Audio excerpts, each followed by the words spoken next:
मैं doctor Bhargava Raut, पैथोफास्ट lab Pune का chief pathologist. आज हम समझेंगे हेपेटाइटिस बी टेस्ट का रिज़ल्ट अगर नॉन रिएक्टिव आया तो इसका मीनिंग क्या होता है। हेपेटाइटिस बी ये एक इन्फेक्शन होता है जो अपने लिवर को डैमेज करता है। इसके जब ब्लड टेस्ट किए जाते हैं तो उसके रिज़ल्ट या तो रिएक्टिव हो सकते हैं या तो नॉन रिएक्टिव। नॉन रिएक्टिव का बेसिकली मीनिंग ये होता है कि आपके ब्लड ने टेस्ट स्ट्रिप के केमिकल्स के साथ कोई रिएक्शन दिखाया नहीं है।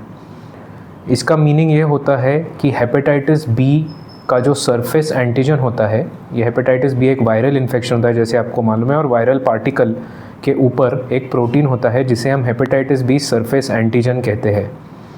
तो जब हम ब्लड टेस्ट करते हैं तो टेस्ट स्ट्रिप या टेस्ट केमिकल्स में कुछ ऐसे केमिकल रहते हैं जो अगर आपके ब्लड के अंदर hepatitis B surface antigen virus हो तो उसके साथ रिएक्शन होएगा। अगर ये रिएक्शन हुआ तो टेस्ट में हमें एक कलर का चेंज दिखता है, या तो अगर ये हम मशीन में करते रहेंगे तो उसमें हमें एक वैल्यू आता है जो यूजुअली 1 के ऊपर रहता है। तो नॉन रिएक्टिव का मीनिंग ये रहता है कि जो भी आपके ब्लड में प्रोटीन्स है वो टेस्ट केमिकल्स के साथ रिएक्ट नहीं हुए हैं और इसीलिए इसका नाम नॉन रिएक्टिव होता है।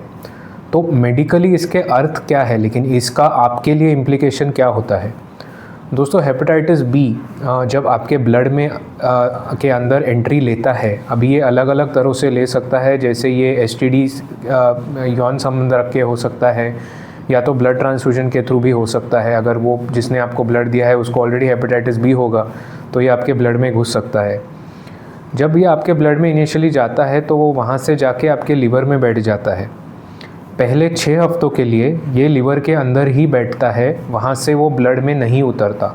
तो समझो आपने पहले 6 हफ्तों में आपका टेस्ट किया तो ऑब्वियसली आपका रिज़ल्ट नॉन रिएक्टिव ही आएगा, क्योंकि ये ब्लड में अभी तक उतरा ही नहीं है।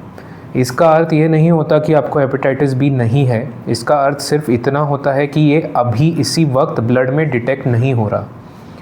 दूसरी पॉसिबिलिटी ये हो सकती है कि हेपेटाइटिस बी का जो वायरल पार्टिकल रहता है वो 6 हफ्तों के बाद आपके ब्लड में उतर के आता है, लेकिन हर इंसान में इम्यूनिटी के हिसाब से अपनी बॉडी इसके साथ फाइट करती है और ब्लड में से इसको क्लियर कर देती है।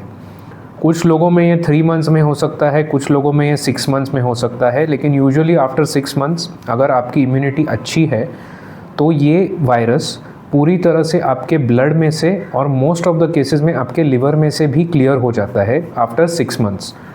तो समझो आपने 6 महीने के बाद ये टेस्ट किया तो भी इसका आपके ब्लड में कोई ट्रेस हमें नहीं मिलेगा और हम रिपोर्ट नॉन रिएक्टिव ही दे देंगे। मींस आपको वायरस हो के जा चुका है, लेकिन अभी जब आपने टेस्ट किया है तो वो ब्लड में नहीं मिला और इसलिए रिपोर्ट नॉन रिएक्टिव आया है। और तीसरी पॉसिबिलिटी ये हो सकती है कि ये वायरस आपको कभी हुआ ही नहीं है और इसके वजह से ये हमें ब्लड में नहीं मिल रहा, यानी कि आपके बॉडी में कभी एंटर ही हुआ नहीं है और इसके वजह से हमें ये रिज़ल्ट नॉन रिएक्टिव मिल रहा है और वो हमें ब्लड में नहीं पाया जा रहा है, इसीलिए हम लैब के लोग ने आपको रिपोर्ट नॉन रिएक्टिव दिया है। तो समराइज़ करने के लिए नॉन रिएक्टिव रिज़ल्ट के एक्चुअली 3 कारण हो सकते हैं। नंबर 1, आपने पहले 6 हफ्तों में टेस्ट किया है इसलिए वो ब्लड में अभी तक उतर के ही नहीं आया।